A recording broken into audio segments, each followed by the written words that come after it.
নমস্কার বন্ধুরা, আজকে আমরা রান্না করব শুটকি দিয়ে ঢেঁকির শাক। ঢেঁকির শাকগুলোকে ভালোভাবে ধুয়ে কেটে নিয়ে নেব শুটকি। তাতে লাগবে রসুন, পেঁয়াজ আর কাঁচা লঙ্কা। কড়াইতে তেল নিয়ে নেব। তেল গরম হলে তাতে দিয়ে দেব শুকনো লঙ্কা, পেঁয়াজ কুচি, কাঁচা লঙ্কা আর রসুনগুলোকে একটু থেতো করে নিয়ে নেব। থেতো করে রসুনগুলোকে অ্যাড করে দেব। কিছুক্ষণ নাড়াচাড়া করব।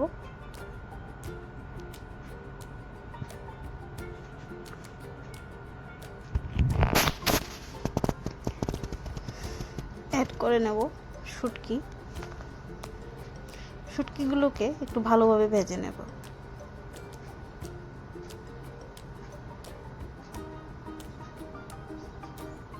শুটকিগুলো ভাজা হয়ে গেলে তাতে দিয়ে দেব নুন,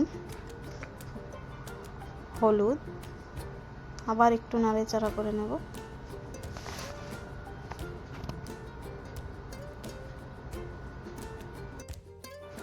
আগে থেকে সেদ্ধ করে রাখা শুকনো সিমের বিচিগুলোকেও অ্যাড করে দেব। অ্যাড করে একটু নাড়াচাড়া করে নেব। কেটে রাখা ঢেঁকির শাকগুলোকে এখন কড়াইতে দিয়ে দেব। সবগুলো কড়াইতে দেওয়া হওয়ার পর একটু নাড়াচাড়া করে নেব। এগুলোকে ভালোভাবে মিক্স করে নিতে হবে।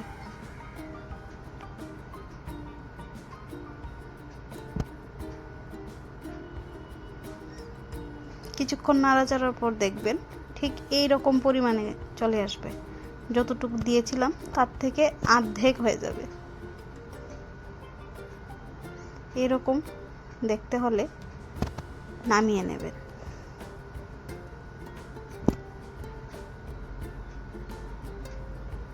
শাকগুলোকে গরম গরম ভাতের সাথে সার্ভ করবেন। দুপুরে সবাইকে খেতে দেবেন। ভালো লাগলে লাইক, শেয়ার এন্ড সাবস্ক্রাইব।